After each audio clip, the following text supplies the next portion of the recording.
परेशान? कैसन परेशान? अरे बाबू एगो हमरे 16 साल कल पोती है, वही के एगो लइका खोजत है। अच्छा लइका, अरे कैसन लइका खोजत हवा ये दादा? अरे हम स्टूडियो में जाइला, बतावा पता चली बता दे। गाना बजाना वाला ना बाबू, दोनों सरकारी नौकरी वाला।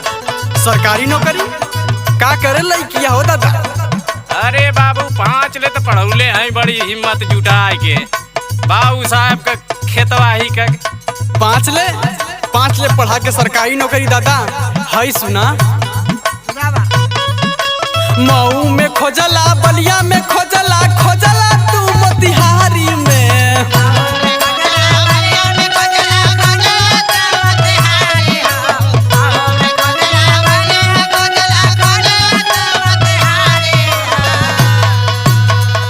ए दादा पोती खातिर बड़ा दूरे लइका के खोजे गईला, मऊ बलिया बक्सर बिहार तक गईला। अरे बाबू अब लड़की पोती खाती तो दौड़ ही के पड़ी ना।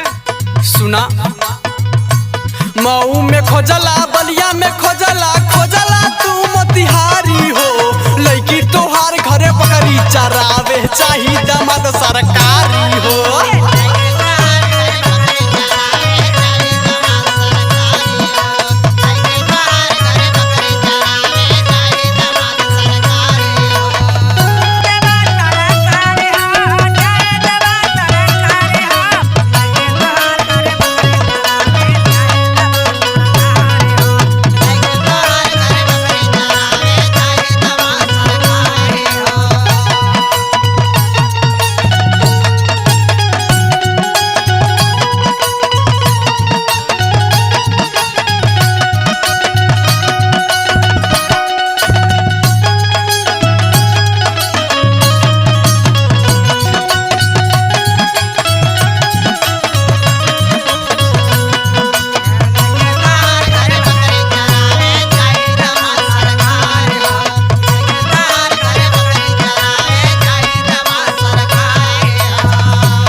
कुल बोलबा चौकी के बाद चौका में कर बिया।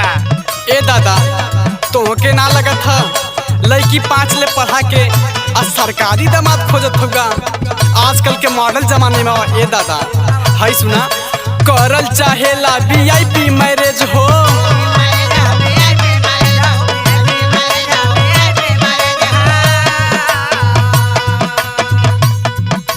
कुर्सी पलंग खाली देबा दहेज हो।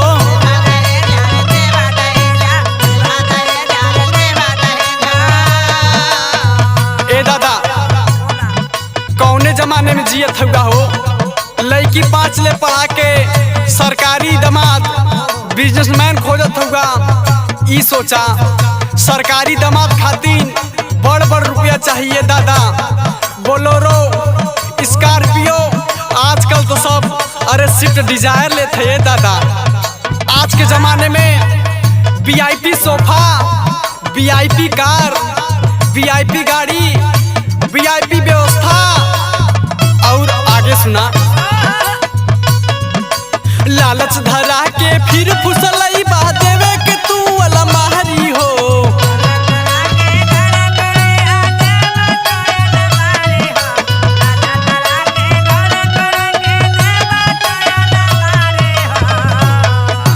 लालच धरा के फिर फुसलई बहा देवे के तू वाला मारी हो।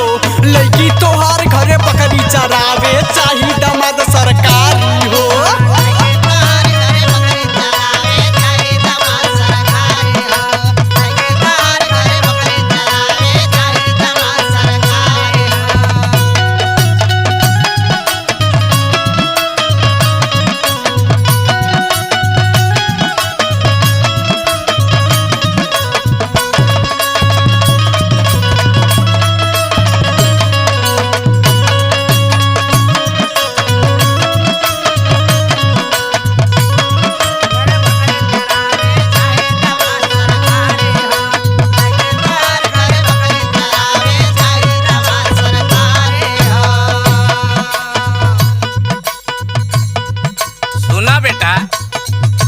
सब बहुत देख ले। अरे दू को लड़का हमरे पढ़ के नौकरी करा ना बेटा।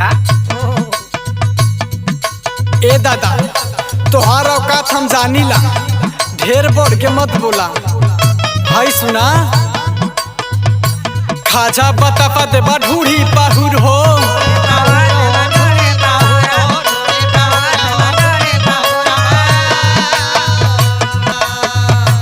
जिंदगी वो कर बनी जाई माहूर हो।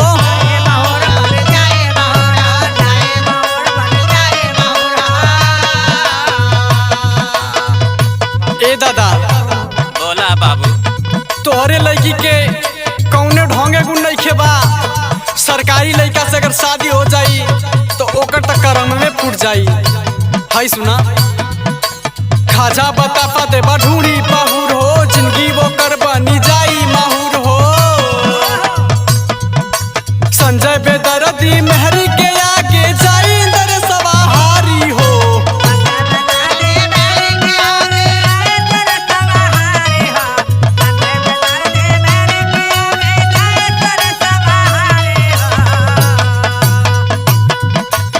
ए दादा बोला बेटा। जब वो लड़का कही वाइफ तराऊ पोतिया ले आई पाई, ए पर ध्यान ना देत हुआ और सरकारी दामाद कैले हुआ। है सुना, संजय बेदर्दी मेहरी के आगे जाई दर सवाहारी हो।